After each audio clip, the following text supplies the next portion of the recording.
আমদানি রপ্তানি আরও সহজ ও গতিশীল করতে ব্যবসায়ীদের পরামর্শে দেশের সকল বন্দর এবং এয়ারপোর্ট ২৪ ঘন্টা খোলা রাখার নির্দেশ দিয়েছেন প্রধানমন্ত্রী তারেক রহমান।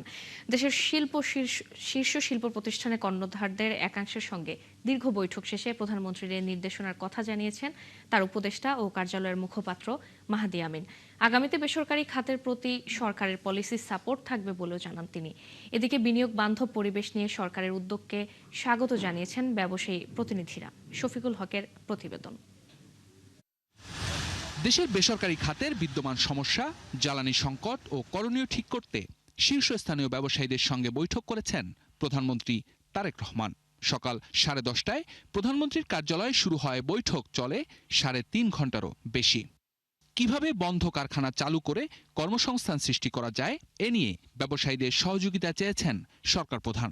আর্থিক প্রণোদনা, জ্বালানি সহায়তা ও বেসরকারি খাতের জন্য আইনি কাঠামো সহজীকরণ ও হয়রানি মুক্ত করার আহ্বান জানিয়েছেন ব্যবসায়ীরাও। আলাপ অত্যন্ত ফলপ্রসূ হয়েছে।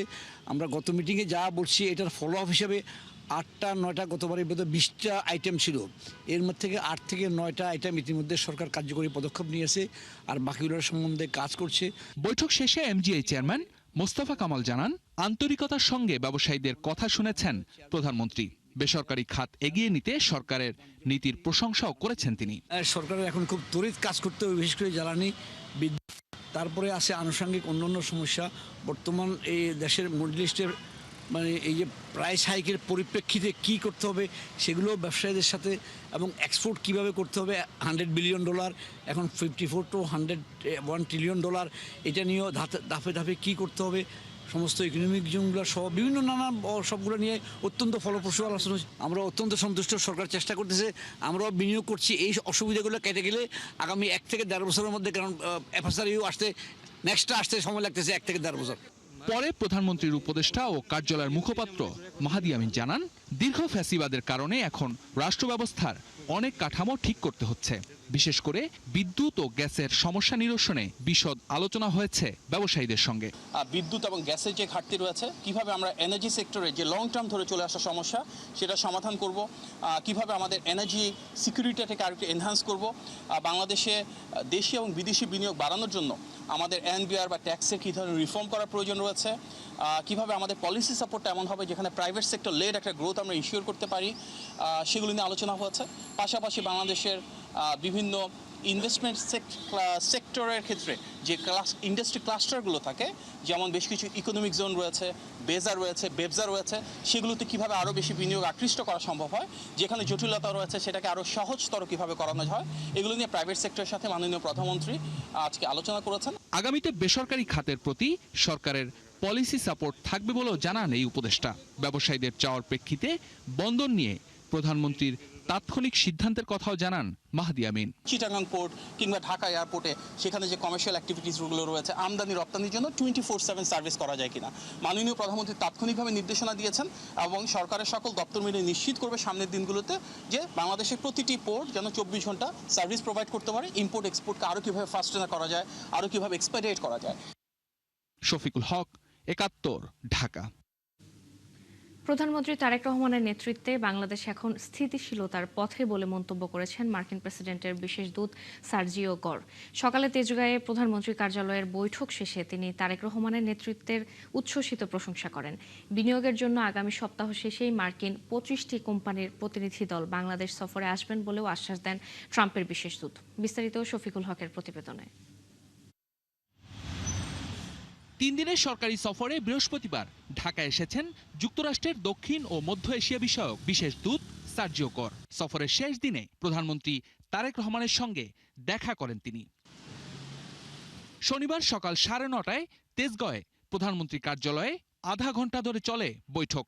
সার্জিও গরের এই সফরকে বাংলাদেশ যুক্তরাষ্ট্র সম্পর্কের চলমান সংলাপের অংশ হিসেবেই দেখা হচ্ছে। বৈঠক শেষে সার্জিও গর জানান, প্রধানমন্ত্রী তারেক রহমানের সঙ্গে অত্যন্ত ফলপ্রসূ আলোচনা হয়েছে।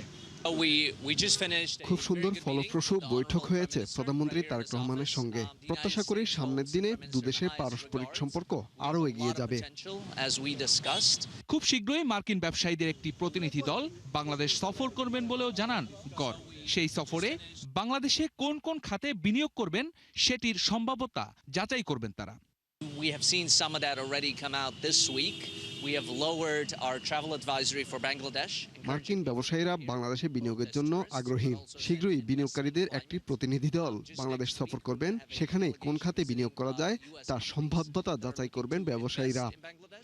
And the message that we want to make sure that gets out there between our two sides is that there's incredible potential. And whether that relates to the pharma industry, whether that relates to IT, there's a lot that the United States and Bangladesh can do together, and we look forward on building on that. সংবাদ সম্মেলনে বৈঠকের বিস্তারিত জানায় প্রধানমন্ত্রীর কার্যালয়। মুখপাত্র মাহাদি আমিন বলেন, সামনের দিনে যুক্তরাষ্ট্রের সঙ্গে বাংলাদেশের সম্পর্ক আরও জোরদার হবে।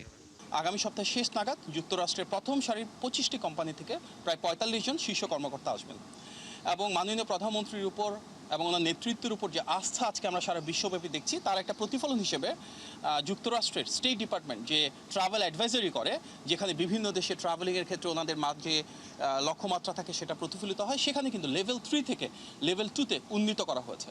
দক্ষিণ ও মধ্য এশিয়া বিষয়ক বিশেষ দূতের দায়িত্ব নেওয়ার পর এটি সার্জিও গরের প্রথম ঢাকা সফর। শফিকুল হক, ৭১, ঢাকা। বাংলাদেশে এসে মার্কিন বিশেষ দূতের সঙ্গে ভারতের রাষ্ট্রদূতের বৈঠক অপ্রত্যাশিত বলে মন্তব্য করেছেন জামায়াতে ইসলামীর আমির ডাক্তার শফিকুর রহমান। শনিবার দুপুরে সিলেটের দৈনিক জালালাবাদের 34তম প্রতিষ্ঠা বার্ষিকীতে প্রধান অতিথির বক্তৃতা শেষে সাংবাদিকদের প্রশ্নের জবাবে তিনি এই মন্তব্য করেন। জামায়াতের আমির বলেন, বাংলাদেশ ও যুক্তরাষ্ট্রের দ্বিপাক্ষিক বিষয়ে আলোচনা দেশের সরকার ও বিরোধী দলের সাথে হওয়া উচিত, অন্য কোনো দেশের সাথে আলোচনা কাম্য না। নির্বাচন কমিশনে দলীয় লোক বসানো হয়েছে উল্লেখ করে তিনি বলেন, স্থানীয় সরকার নির্বাচনের আগে সরকারের কিছু প্রক্রিয়া নিয়ে বিরোধী দল উদ্বিগ্ন। এদিকে গণভোটের রায় বাস্তবায়ন না হলে এর পরিণতি ভয়াবহ হবে বলেও হুঁশিয়ারি দেন ডাক্তার শফিকুর রহমান।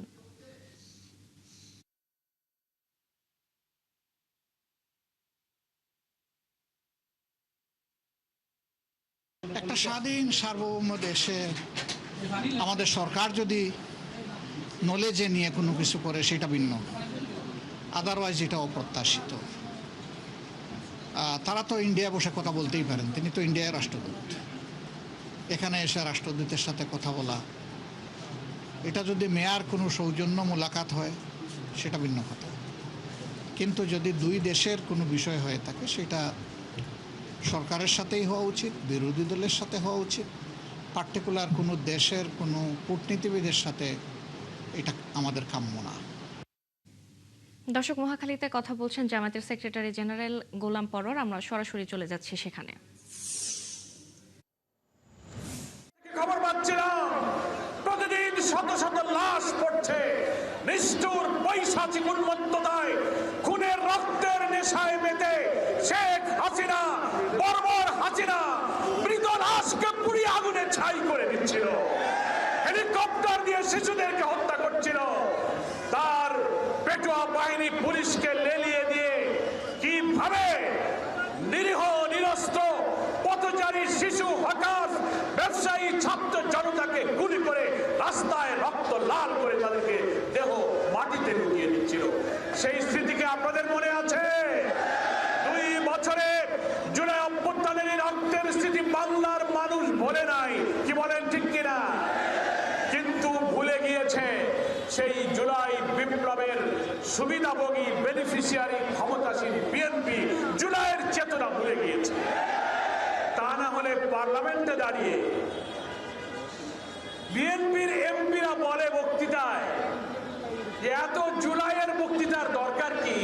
আননেসেসারি জুলাইয়ের বক্তৃতার দরকার নাই। প্রধানমন্ত্রী বসে থাকেন, যে জুলাইয়ের বিপ্লব না হলে মন্ত্রী এমপি তারা হতে পারত না। পার্লামেন্টে দাঁড়িয়ে বলেন এত জুলাইয়ের আননেসেসারি বক্তৃতার দরকার নাই। জুলাইয়ের সনদ বাস্তবায়নে গণভোট তারা এখন আর মানতে রাজি না। বিএনপির 31 দফার প্রথম দফায় তারা বলেছে, আমরা ক্ষমতায় গেলে সংবিধান সংস্কারের একটা কমিশন গঠন করে এই সংবিধানকে সংস্কার করা হবে। এখন জুলাইয়ের চেতনা ভুলে বিএনপির মন্ত্রীরা বলছেন, না সংস্কার না, আমরা ছোটখাটো একটা সংশোধন করব। পার্লামেন্টে ওনারা একটা বিশেষ কমিটি গঠন করেছে। কি শুনেছেন আপনারা? বাংলাদেশ জামায়াত ইসলামীর আমির জাতীয় সংসদে বিরোধী দল নিয়ে প্রত্যাখ্যান করে বলেছেন ডাক্তার শফিকুর রহমান, এই কমিটিতে বিরোধী দল কোনো সদস্য তো দেবেই না। কনসেপচুয়ালি, ধারণাগতভাবে সংশোধন নয়, সংবিধানের পুরো বৈশিষ্ট্য কাঠামোকে আমরা সংস্কার করতে চাই। দর্শক, মহাখালীতে জামায়াতের একটি সমাবেশে বক্তব্য রাখছিলেন দলটির সেক্রেটারি জেনারেল মিয়া গোলাম পরোয়ার। আমরা সরাসরি যুক্ত ছিলাম সেখানে। গুম ও মানবতা বিরোধী অপরাধের অভিযোগে চলমান বিচারের অংশ হিসেবে র্যাবের গোপন বন্দিশালা বহুল আলোচিত আয়নাঘর পরিদর্শন করলেন আন্তর্জাতিক অপরাধ ট্রাইব্যুনাল 1-এর বিচারকরা। প্রসিকিউশন বলছে বিচারক আরও স্বচ্ছ এবং আন্তর্জাতিক মানসম্পন্ন করতেই এই পরিদর্শন। এ সময় চিফ প্রসিকিউটর জানান 250 জনের বেশি মানুষ এখনও নিখোঁজ। তবে আসামি পক্ষের আইনজীবীরা আয়নাঘরের অস্তিত্ব ও বর্ণনা নিয়ে প্রশ্ন তুলছেন। বিস্তারিত জানাচ্ছেন মাইনুল মারুফ। ছোট ছোট অন্ধকার কুঠুরি, সব মিলে হয়তো 2.5 হাত। চারদিকে ঘুটঘুটে অন্ধকার, ভারী নীরবতা। অভিযোগ আছে এখানেই বছরের পর বছর বন্দী ছিলেন কেউ।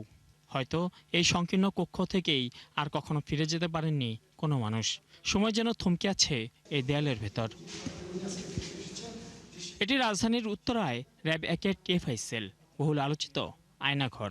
অভিযোগ আছে 2 তলা ভবনের এই গোপন বন্দিশালায় গুম ও নির্যাতনের শিকার হয়েছেন অসংখ্য মানুষ। প্রসিকিউশনের দাবি, গুমের শিকার অন্তত 250 শতাধিক মানুষের খোঁজ এখনো মেলেনি। যে জায়গাটুকু দেখছেন, আমার যদি হাত দিয়েও মাপি, সর্বোচ্চ 2 থেকে 2.5 হাত জায়গা, এর মধ্যেই কোনো মানুষ কাটিয়ে দিয়েছেন যুগেরও বেশি সময়। আন্তর্জাতিক অপরাধ ট্রাইব্যুনালের প্রসিকিউশন জানায়, এই গোপন বন্দিশালায় বর্তমান স্বরাষ্ট্রমন্ত্রী সালাউদ্দিন আহমদ, সংসদ সদস্য ব্যারিস্টার আরমান সহ বিরোধী রাজনৈতিক দলের অনেক নেতাকেও আটকে রাখা হয়েছিল। আজকের মাননীয় স্বরাষ্ট্রমন্ত্রী জনাব সালাউদ্দিন আহমেদকে এই র্যাব 1-এর আজকের যে আয়নাঘর, সেখানে কোনো একটি কামরায় তাকেও রাখা হয়েছে এবং পরবর্তীতে ভারতে নিয়ে তাকে ছেড়ে দেওয়া হয়েছে। শনিবার এই গোপন বন্দিশালা পরিদর্শন করেন আন্তর্জাতিক অপরাধ ট্রাইব্যুনাল 1-এর 3 বিচারপতি, প্রসিকিউশন টিম, আসামিপক্ষের আইনজীবী এবং গুমের শিকার ব্যক্তিদের পরিবারের সদস্যরা। পরে চিফ প্রসিকিউটর বলেন, আন্তর্জাতিক মান বজায় রেখে বিচার আরও স্বচ্ছ ও গ্রহণযোগ্য করতেই এই উদ্যোগ।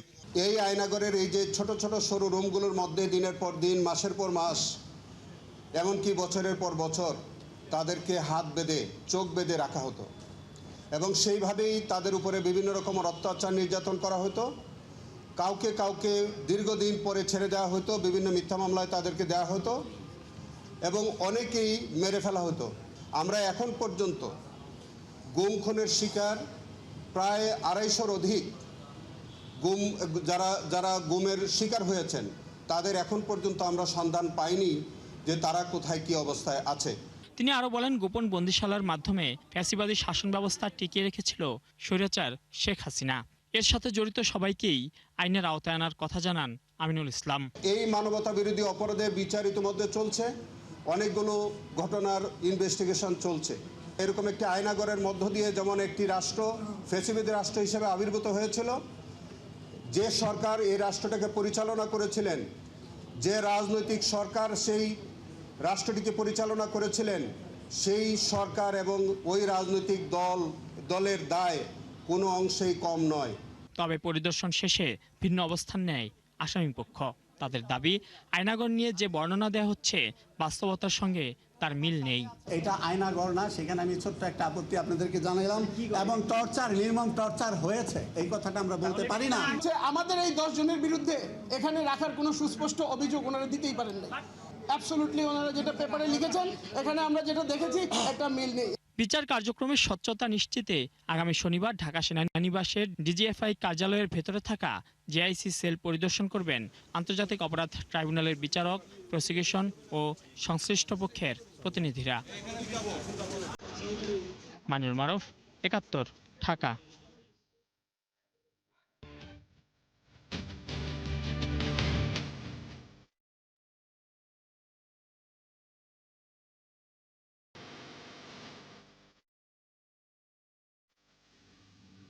বিএনপি দেশে গণতন্ত্রের চর্চা করলেও বিরোধীরা সংসদের পরিবর্তে রাজপথ বেছে নিয়েছে বলে মন্তব্য করেছেন তথ্যমন্ত্রী জহিরুদ্দিন স্বপন।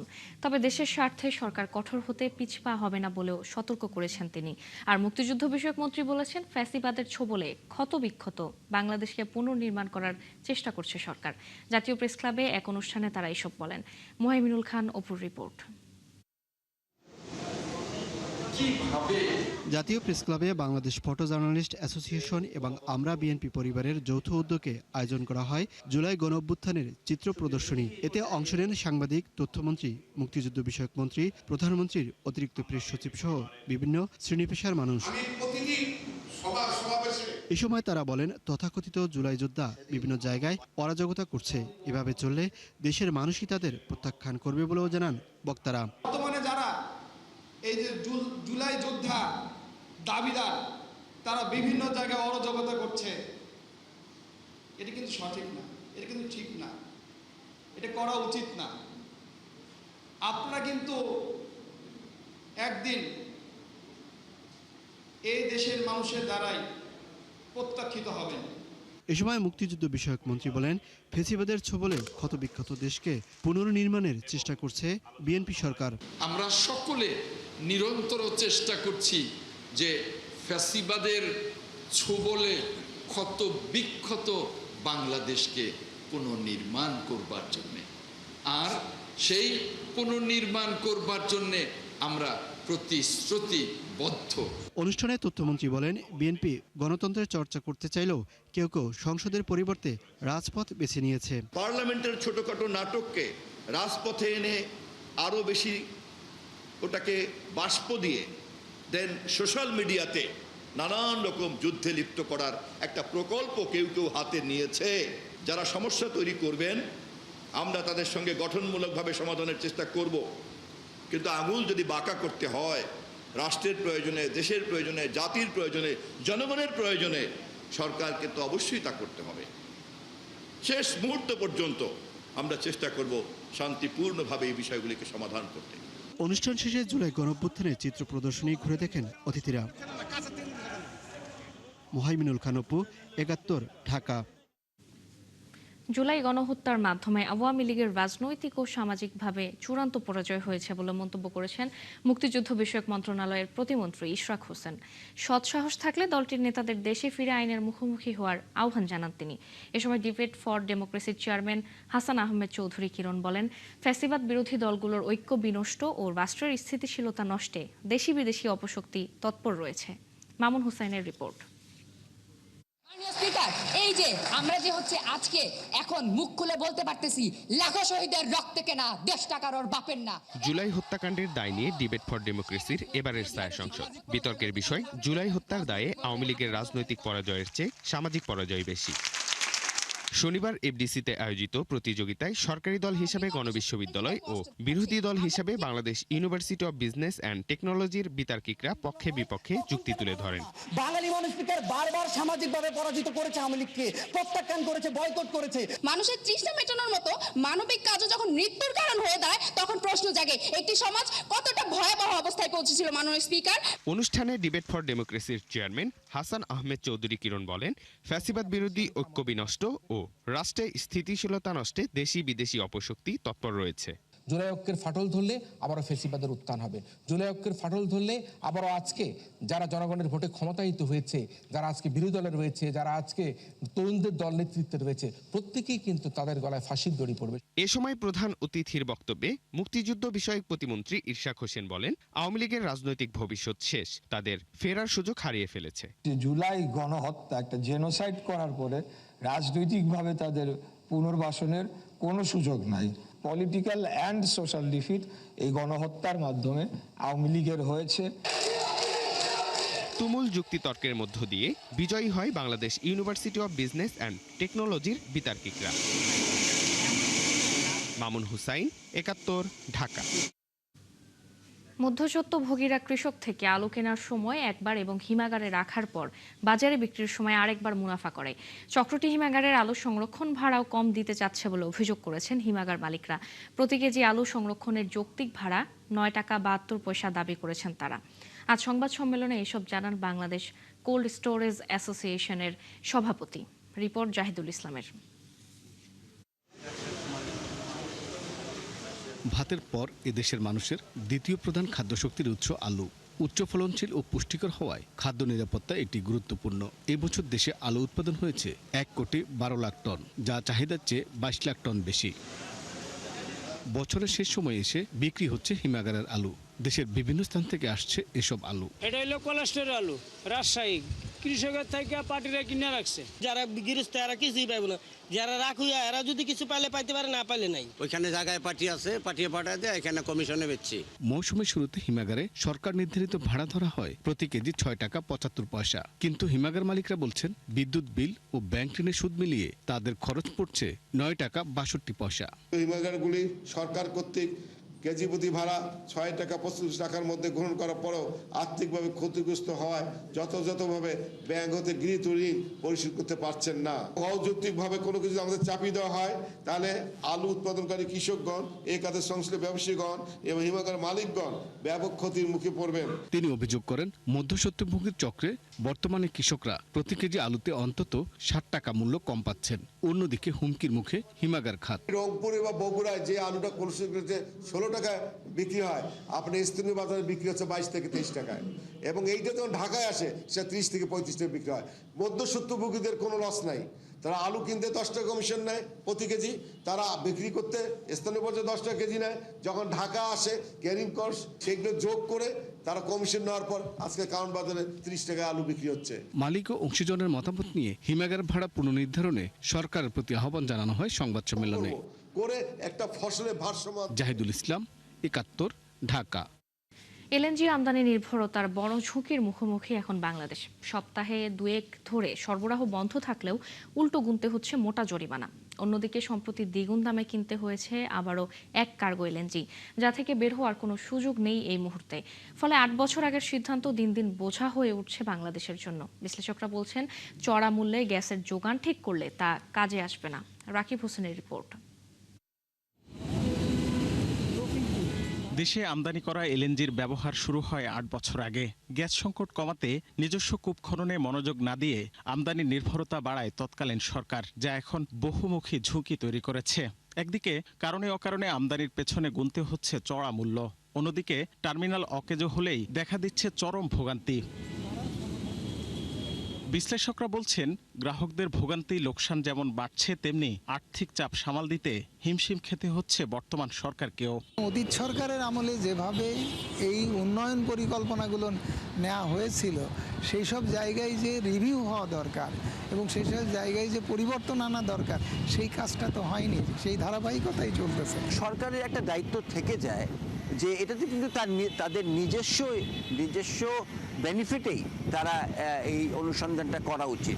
দেশীয় গ্যাসের চেয়ে আমদানি করা এলএনজির দাম প্রায় 5 গুণ বেশি। তবুও গ্রাহক চাহিদা পূরণে আরও 2টি এলএনজি টার্মিনাল স্থাপনের পরিকল্পনা করছে সরকার। আছে আইএসও সিলিন্ডারে করে সরাসরি গ্যাস আমদানির আলোচনাও। কিন্তু বিশ্লেষকদের মতে, প্রতিযোগিতা সক্ষম দামে সরবরাহ করতে না পারলে ওই গ্যাস কাজে লাগাতে পারবে না গ্রাহক। তারা এটা অ্যাফোর্ড করতে পারবে, কিন্তু আমি মনে করি এটা অ্যাফোর্ড করতে পারবে সাময়িক। কারণ এটা যদি অ্যাকচুয়ালি কস্ট এফেক্টিভ হতো, তাহলে তো আমরা এইভাবেই আনতাম, ঠিক না?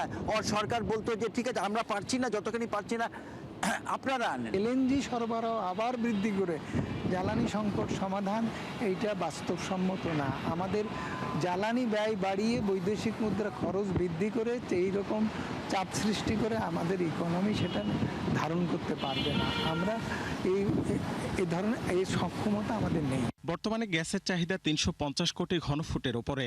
এর মধ্যে নিজস্ব সক্ষমতা অর্ধেকেরও কম। এমন প্রেক্ষাপটে অগ্রাধিকার ভিত্তিতে সরবরাহ নিশ্চিত করার পরামর্শ এই বিশেষজ্ঞের। লোকাল প্রোডাকশন এবং ইম্পোর্ট মিলিয়ে সামগ্রিকভাবে কিন্তু আমার ক্যাপাসিটি কমে গিয়েছে। তো স্বাভাবিকভাবে যৌক্তিক যেটা হচ্ছে এটাকে রেশনালাইজ করা।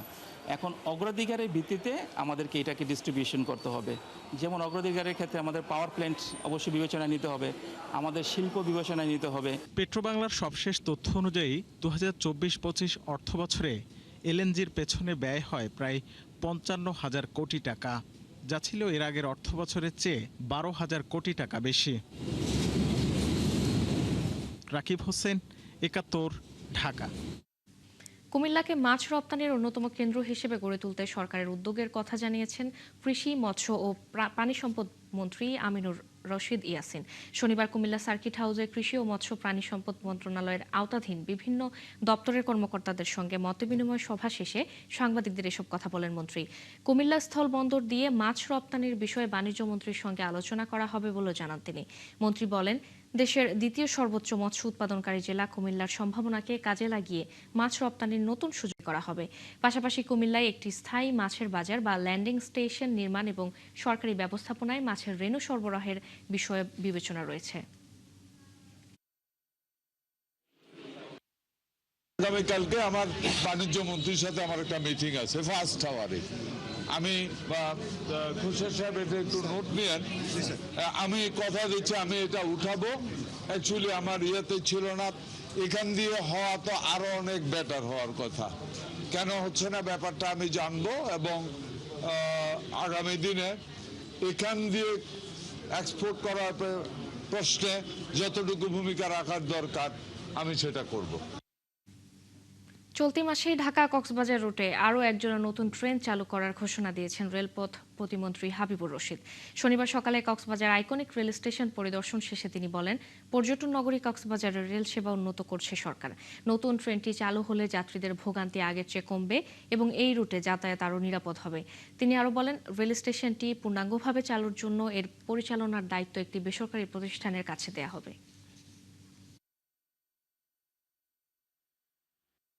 এই মাসের মধ্যে আমরা ইনশাল্লাহ আরেকটা জোড়া ট্রেন ইনশাল্লাহ দিতে পারবো, যেটা হচ্ছে মহানগর চিটাং থেকে চলে। চিটাং মহানগর, যেটা আন্তনগর না, আন্তনগর এটাকে আমরা এসি করে দিব। হ্যাঁ, চিটাং থেকে যেটা মহানগর চিটাং পর্যন্ত চলে ওটাকে কক্সবাজার পর্যন্ত আমরা নিয়ে আসতেছি।